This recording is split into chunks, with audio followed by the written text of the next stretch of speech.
Got it, Deontay Wilder and Luis King Kong Ortiz. Okay, look, I like the fight. I love the fight. How can you not? I mean, how can you not?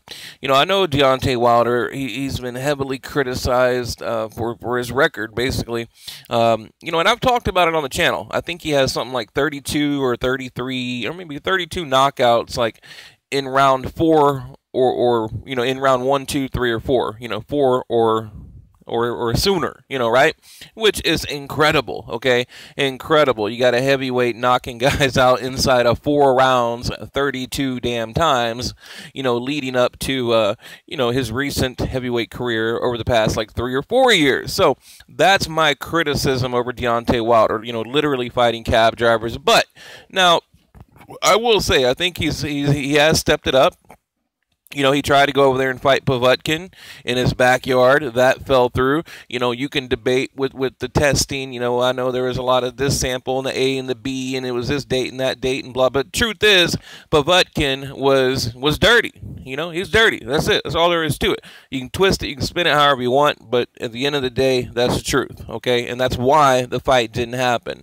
Now, Deontay Wilder paying Bermane Stiverne step-aside money because he is the mandatory. Okay, now the fight right now, Barclays Center, they have 2 dates. So basically, Lou DiBella, he's reserved two dates at the Barclays Center, which will be October 14th and November 4th. So right now, I know I've heard like a couple other channels like reporting the 14th of November. I heard one channel say November 14th, but from what I just read, coming directly from Lou DiBella on his Twitter account, he was saying that it's either going to be October 14th or November 4th. So somewhere between mid-October and the first week of November, we will get the fight. And they said it's unofficially official. Okay, so I want to throw that out there. It's unofficially, where they're calling it official. So in other words, they got to tie up a couple of loose ends, and it's a done deal. It's a wrap. So in other, it's like 98% done.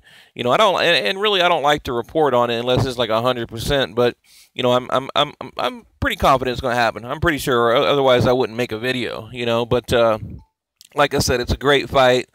And remember, and you guys help me out here, help me out. I thought Luis Ortiz was with Golden Boy Promotion, then he signed with Eddie Hearns, and I remember they put on a fight, I think somewhere in the UK, and the promotional end was awful. It looked like it was in like some kind of like a bingo hall or some like hotel lobby. I mean, there wasn't any kind of like artwork. There wasn't any graphics. It was just like this terrible shaky camera, and it looked to be, I want to say that maybe like 2,000 people in attendance. Like it was just like an awful first appearance for Luis Ortiz, fighting for Eddie Hearn. So and again, correct me if I'm wrong, but I remember, actually, I think I made a video about it like a long time ago on my other channel. I remember talking about it, and I even like had the head count and everything and the viewership and all that good stuff, and it was just a bad promotional deal from Eddie Hearn. So obviously they're going to step it up here, the Barclays Center.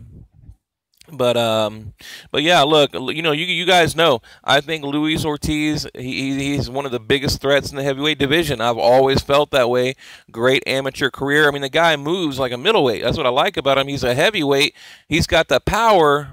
Probably some of the, I'd say he's the top, at least top 5 hitters in the heavyweight division, but yet he can move, maybe like a super middleweight or like a light heavyweight. There we go. He can, we'll put it there. He can move like a light heavyweight, and he's one of the hardest hitting heavyweights. So, I like him. I do. I like him a lot. Now, again, the only thing working against him, which I've talked about before, dude is 38 years old. Okay, 38 years old. So that's the only thing, the father time.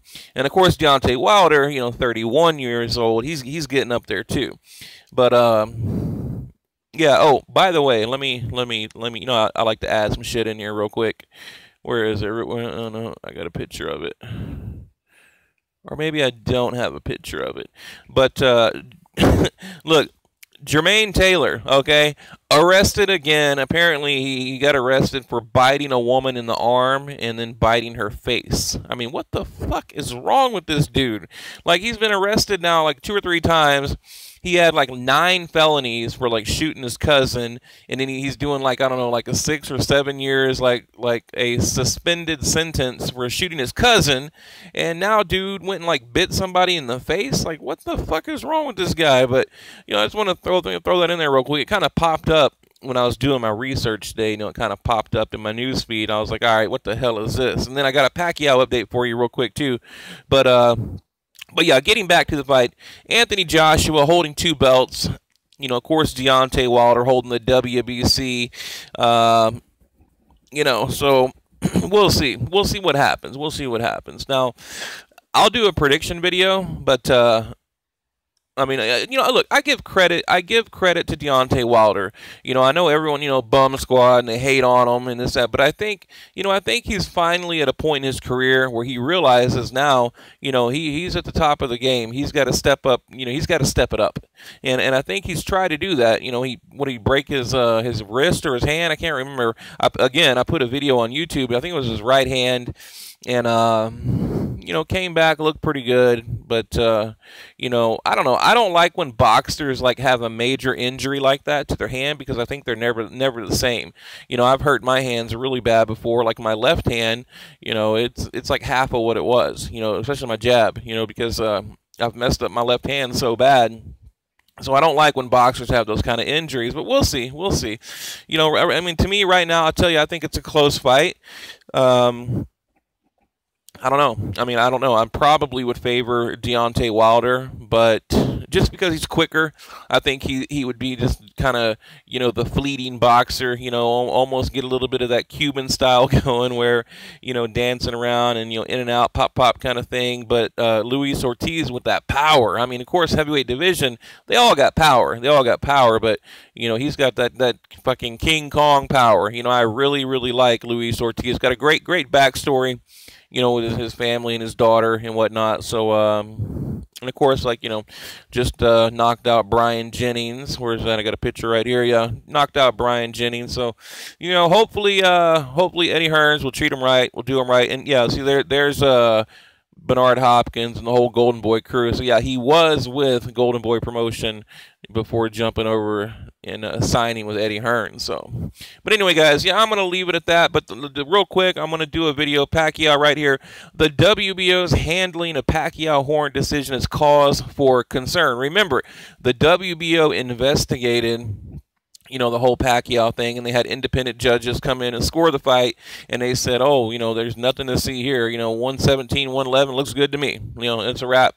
And now there's proof coming out that Jeff Horn and his team actually cheated. You know, someone did a little cheating before the fight with the, you know, adrenaline, the hand wraps, and all that kind of stuff. You know, the coagulant, the blood coagulant, how they had to pour it down the sink, and then they used it anyway, which is totally against the rules. It's a violation. Now, does it warrant a fine? I mean, could it turn over a decision? I doubt it, but it just shows, you know, it shows their credibility, and it shows how they are. You know, not only are they fighting dirty and, you know, cheating inside the ring, but they're cheating outside of the ring.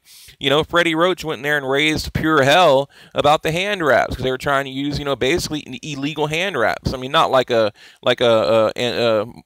what's the name, Margarito hand wrap. You know, there wasn't like an insert, but the hand wrap they were using was illegal, meaning it was too thick or something. I don't know. I got to look into it.